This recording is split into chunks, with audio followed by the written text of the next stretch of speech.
2রা জানুয়ারি মালদার ইংরেজ বাজারের কাউন্সিলর শ্রী দুলাল সরকার গুলিবিদ্ধ হয়ে নিহত হন। তিনি যখন নিজের বাড়ির সামনে দাঁড়িয়েছিলেন তখন একটি বাইকে করে 4 জন দুষ্কৃতী আসে, তাকে লক্ষ্য করে গুলি ছোড়ে এবং গুলিবিদ্ধ হয়ে আহত হয়ে তিনি মারা যান।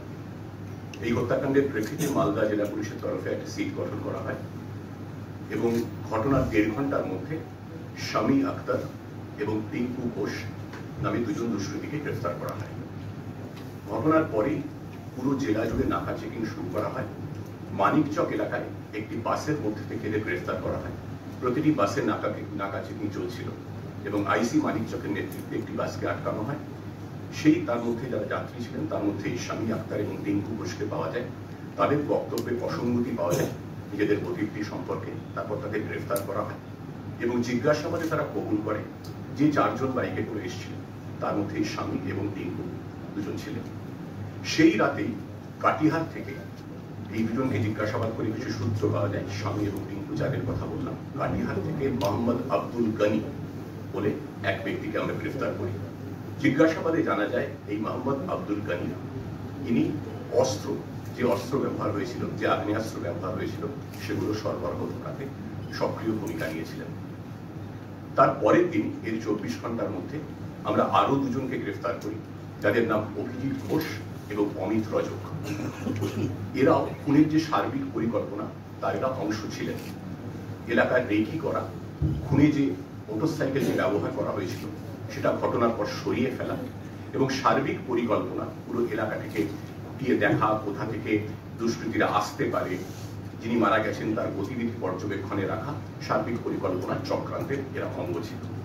এই যে 5 জন ধরা পড়লো যাদের নাম আমি বলেছি, শামী আক্তার, টিঙ্কু ঘোষ, মোহাম্মদ আব্দুল গনি, অভিজিৎ ঘোষ এবং অমিত রজক, এদেরকে পুলিশি হেফাজতে ডেকে জিজ্ঞাসাবাদ করা হয় এবং সেই জিজ্ঞাসাবাদের ভিত্তিতে কিছু সূত্র পাওয়া যায়।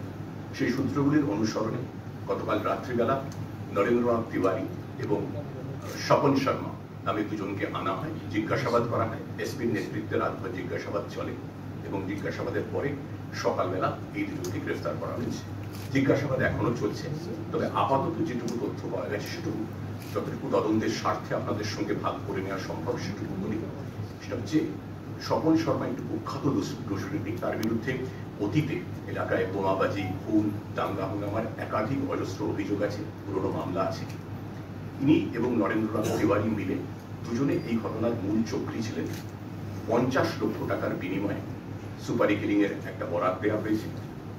যাদের দেওয়া হয়েছিল যে 4 জন এসেছিলেন, যে 4 জন দুষ্কৃতীর কথা বলেছি, তার মধ্যে 2 জন ধরা হয়েছে। ড্রাইভার ছিলেন আসরার খান বলে একজন, তাকে এখনো পাওয়া যায়নি। তিনি গাড়িটা চালিয়ে এসেছিলেন, উনির সঙ্গে তার সরাসরি কি যোগ ছিল সেটা আমরা পরে দেখছি।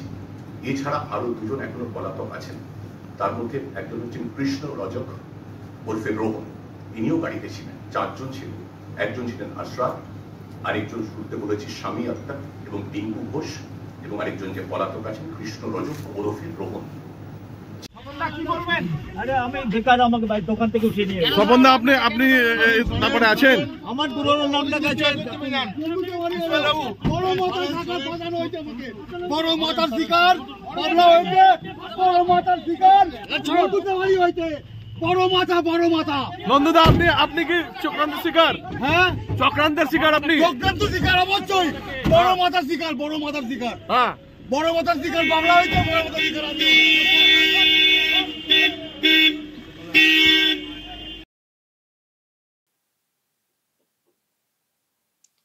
দর্শক, 2রা জানুয়ারি যে ঘটনা ঘটেছে, এই যে ভিডিও সিসিটিভি, মালদার ইংরেজ বাজার এলাকার কাউন্সিলর দুলাল সরকার তৃণমূল কংগ্রেসের দায়িত্বেও ছিলেন। এই হচ্ছেন তিনি। গুলি করে ঝাঁঝরা করে দেওয়া হয়, মারা যান দুলাল সরকার। তো তার তদন্ত চলছে, পুলিশি তদন্ত চলছে, গ্রেপ্তারের যে বিষয় সেগুলো হচ্ছে এবং লিঙ্ক খোঁজার চেষ্টা হচ্ছে। এবং লিঙ্ক খুঁজতে খুঁজতে যেটা পুলিশ পেয়েছে সেটা হচ্ছে তৃণমূলের নেতারাই নাকি এইসব কাণ্ড ঘটিয়েছেন। এবং যেটা দর্শক শুনলেন চমকে যাওয়ার মতো পুলিশের যে তথ্য, 50 লক্ষ টাকার ডিল করা হয়েছে। 50 লক্ষ টাকা। তৃণমূল কংগ্রেসের কাউন্সিলরকে হত্যা করা হচ্ছে, তৃণমূল কংগ্রেসের লোকেদের বিরুদ্ধে অভিযোগ, এবং সেখানে ডিলের যে অঙ্ক 50 লক্ষ টাকা। ভাবতে পারছেন? যদিও তারা আবার অস্বীকার করছেন, বলছেন যে বড় মাথা আছে, বড় মাথা, মানে বড় মাথাকে আড়াল করার জন্য ফাঁসানো হচ্ছে, আর যেটা হচ্ছে সেটার পেছনেও বড় মাথা রয়েছে। কাকে কোথায় তুলতে হবে, ফাঁসাতে হবে, সেসব মানে বড় মাথা বলার চেষ্টা করেছেন এই নরেন্দ্রনাথ তিওয়ারি, যাকে দেখতে পাচ্ছেন। উনিও টিএমসির টাউন সভাপতি বা ওই ওনাদের হিন্দি সেল বা কিছু আছে তার, মানে তৃণমূল কংগ্রেসের নেতা। সবই নিজেদের মধ্যে গন্ডগোল, এবং একজন কাউন্সিলরকে হত্যা করার জন্য 50 লক্ষ টাকার ডিল, যেটা বলা হচ্ছে পুলিশের, যেটা আনুমানিক এখন ব্যাপার, যেটা ইঙ্গিত পাচ্ছে, এ তো একেবারে চমকে যাওয়ার মতো একটা তথ্য। একজন কাউন্সিলরকে হত্যা করার জন্য 50 লক্ষ টাকার ডিল, এবং বিহার থেকে এইসব থেকে গুন্ডা নিয়ে এসে, সুপারি কিলার নিয়ে এসে এই ঘটনা ঘটানো হয়েছে। মারাত্মক। প্রিয় দর্শক, আমি শফিকুল ইসলাম এবং আপনারা দেখছেন আরামবাগ টিভি প্লাস। কি বলবেন দর্শক? বিহার থেকে লোকেরা এসে গুলি করে চলে যাচ্ছে, অমুক ঝাড়খণ্ড থেকে লোকেরা এসে গুলি করে চলে যাচ্ছে। আনছেন কারা? কারা সুপারি দিচ্ছেন? ইঙ্গিত তো থাকে অন্যদের দিকে, অন্য দলের দিকে। এখন কাদেরকে ধরা হচ্ছে, কারা ধরা পড়ছেন? দোষ হয়ে গেল বিহারের, দোষ হয়ে গেল বিহারের শাসকের। যারা সুপারি কিলার, মানে সুপারি দিয়ে আনছেন, তাদের দোষ না। এ তো একেবারে নিজেরাই ধরা পড়ে যাচ্ছেন। সব সেম সাইড খেলা হচ্ছে, ঘরে ঘরে খেলা হচ্ছে, নিজেদের মধ্যে খেলা হচ্ছে, নিজেরা নিজেদেরকে খুন করে নিকেশ করে দেওয়ার চেষ্টা করছেন। এই তো চলছে, তো পরিষ্কার প্রমাণ, পুলিশ নিজে বলছে, ধরছেও তো পুলিশ। কি বলবে এবার তৃণমূল কংগ্রেস নেত্রী? কি বলবেন? সেই অন্যদের দোষ? কি গ্যাং, জামতারা গ্যাং না কি সব গ্যাং, এসব বলা হবে? নেতারা কথা বলবেন বাইরে থেকে অস্ত্র নিয়ে এসে। কারা ঢোকাচ্ছেন অস্ত্র নিয়ে, কারা ঢোকাচ্ছেন, কারা আনছেন, তার বিচারটা হবে না? বিচার কি হবে জানি না, হয়তো ধরাধরি হয়েছে, কিন্তু এটা তো পরিষ্কার হয়ে গেল যে এতদিন যেভাবে বলা হতো অন্য জায়গার লোক আসছেন, লোক ঢোকানো হচ্ছে, বিহার থেকে লোক ঢোকানো হচ্ছে, দোষ হয়ে যায়, মানে দোষটা হয়ে যায় বিহার প্রশাসনের বা অমক তমকের, যেখান থেকে আনা হচ্ছে। আরে যারা আনছেন, কারা আনছেন, কারা পয়সা দিচ্ছেন, কারা আনছেন? আর একটা তো গোটা দেশ, এরকম বর্ডারে তো আর ওরকম থাকে না, লোকজনকে পয়সা দিলে তো এই ট্রেন সেই ট্রেন ধরে মানে চলে আসছেন। মেন কথা এখানে আনা, তাদেরকে দিয়ে কাজ করানো, পেমেন্ট মিটিয়ে দিয়ে পাঠিয়ে দেওয়া, কারা করেন? এখানে যে কোনো ঘটনা ঘটলেই আমি দেখেছি অন্য দলের দিকে চাপিয়ে দেওয়া হয়, অন্য দল করাচ্ছে, অমুক ওখান থেকে সেখান থেকে লোক এনে করাচ্ছে। কিন্তু এবার এমন হয়ে গেছে বিষয়টা, আর অন্যদের দিকে কল ঘোরাতে হয়নি, এখন প্রকাশ্যে সবকিছু চলে আসছে। ফলে এখন মানে আর চাপতেও পারছেন না, আবার মানে ধরাও দরকার বলে হয়তো মনে হচ্ছে, কারণ অন্যরাও চাপ দিচ্ছেন, তৃণমূল কংগ্রেসের লোকেরা সব চাপ দিচ্ছেন, ধরতে হবে, না হলে এই করব সেই করব। দেখছি দলের এক অংশের তরফ থেকে ক্ষোভ বিক্ষোভ দেখানো হয়েছে, ফলে ধরতে হবে। এখন ধরতে গিয়ে মানে কি যাই করবেন তাই সমস্যা, ধরলেও সমস্যা, না ধরলেও সমস্যা। না ধরলে দলের অন্তরে ক্ষোভ, নিরাপত্তা নিয়ে প্রশ্ন, আবার ধরলে তৃণমূল কংগ্রেসের পরিষ্কার প্রকাশ্যে চলে আসছে। এই তো হয়, যখন সবকিছু ভেঙে পড়ে তখন এইরকমই হয়, ধরা পড়ে যেতে হয় হাতে নাতে। তো দর্শক, যাই হোক, মারাত্মক বিষয়। 50 লক্ষ টাকা নাকি ডিল করা হয়েছিল কাউন্সিলরকে, তাহলে আরো অন্যান্যদেরকে মারার জন্য কত টাকা ডিল হবে? তোলাবাজি, মানে তোলাবাজিতেও দর বেশি,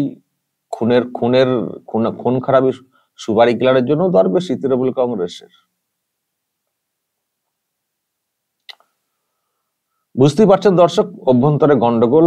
অন্ততপক্ষে পুলিশের যা রিপোর্ট এখনো পর্যন্ত সেটাই প্রকাশ্যে এসছে, খুবই চাঞ্চল্যকর বিষয়। আমার মনে হয় তৃণমূল কংগ্রেসের অন্দরেও খুবই আতঙ্ক ধরেছে যে কি শুরু হয়েছে।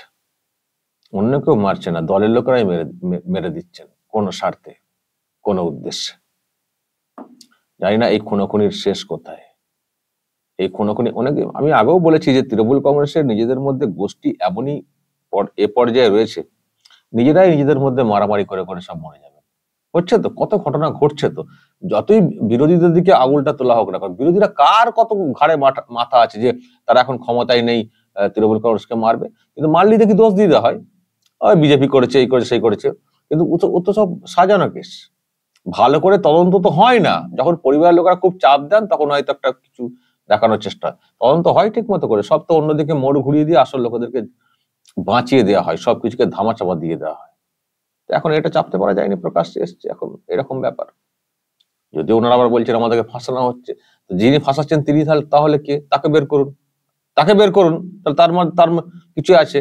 এখনো তো ফাঁসানো হচ্ছে বলে অন্য দলের দিকে তো কোনো আসেনি অভিযোগটা। ফাঁসানো হচ্ছে বলে যে ইঙ্গিতটা, দলেরই অভ্যন্তরে অন্য কেউ। তার মানে সেই তো গোষ্ঠী, নিজেদের মধ্যে গন্ডগোল। কেউ না কেউ তো করিয়েছেন এটা। দর্শক বলবেন, যা সব দেখছেন, শুনছেন, পরিস্থিতি যা বুঝছেন, যা বলার বলবেন কমেন্ট বক্সে। নজর রাখবেন আরামবাগ টিভিতে।